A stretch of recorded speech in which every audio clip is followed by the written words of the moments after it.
এসেছিলেন বিয়ের দাওয়াত খেতে, কিন্তু যেতে হলো পুলিশ হেফাজতে। শেখ হাসিনা পতনের পর বিপদে আওয়ামী লীগের অতি উৎসাহী অধিকাংশ নেতাকর্মী, সেই সাথে নিষিদ্ধ ছাত্র সংগঠন ছাত্রলীগের নেতাকর্মীরাও আছেন বিপাকে। জুলাই আগস্ট আন্দোলনে শিক্ষার্থীদের ওপর হামলা চালিয়ে সন্ত্রাসী সংগঠন হিসেবে নিষিদ্ধ হয়েছে ছাত্রলীগ। তাদের অধিকাংশ নেতাকর্মী এখন পালিয়ে বেড়াচ্ছে। এর মধ্যেই এবার বিয়ের দাওয়াতে এসে বৈষম্য বিরোধী ছাত্রদের হাতে ধরা পড়লেন নিষিদ্ধ সংগঠন ছাত্রলীগের এক নেতা। কি তার নাম আর কিভাবেই বা তিনি আটক হলেন, সেই খবরই জানাচ্ছেন এসআই রাজ। বৈষম্য বিরোধী ছাত্র আন্দোলনের কর্মীদের হাতে আটক হয়েছেন নিষিদ্ধ ছাত্র সংগঠন ছাত্রলীগের এক নেতা। আটক ছাত্রলীগ নেতার নাম আবুল হাসনাত আদনান। তিনি নোয়াখালী জেলার সাবেক সাধারণ সম্পাদক। ঢাকায় এক আত্মীয়ের বিয়ের দাওয়াত খেতে এসে আটক হন তিনি। 23 ডিসেম্বর রাত 10টার দিকে রাজধানীর এক রেস্টুরেন্ট থেকে শিক্ষার্থীদের হাতে আটক হন ওই ছাত্রলীগ নেতা। পরে তাকে ডিবিতে হস্তান্তর করা হয়। তবে তাৎক্ষণিকভাবে এ বিষয়ে ঢাকা মহানগর ডিবি কিংবা পুলিশের কোনো শাখা কোনো বক্তব্য দেয়নি। জানা যায়, নিষিদ্ধ সংগঠন ছাত্রলীগের এই নেতা বসুন্ধরা টিস্যুতে ছাড়ের ছড়াছড়ি। বসুন্ধরা টিস্যু নিয়ে এলো নিশ্চিত ছাড়।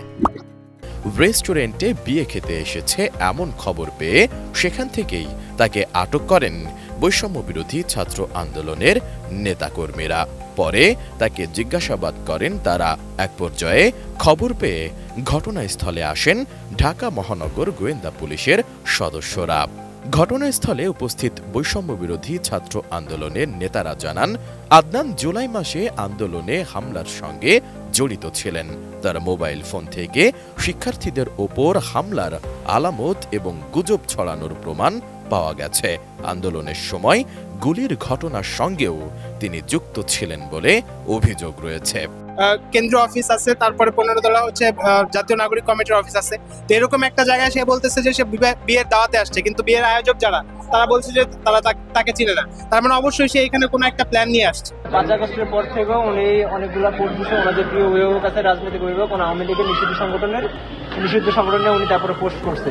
তারপর 4 আগস্ট উনি পোস্ট করছে যে আওয়ামী লীগের জয়যুক্ত হবে অবশ্যই, এগুলো নিয়ে অনেক পোস্ট করছে। তারপর আমরা ওনার মেসেঞ্জারগুলো ঘাটলাম, এখন পর্যন্ত 5 আগস্ট পর্যন্ত পুরোপুরি সচল ছিল।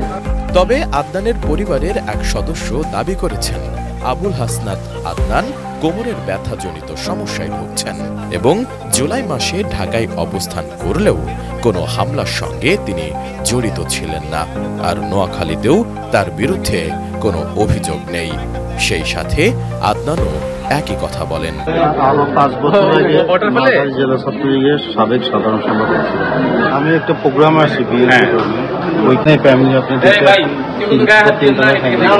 এখন আমার আর কোনো পোস্ট নেই, কোনো পোস্ট পদবিতে ছিলাম না, আমার কোনো পোস্টে নেই।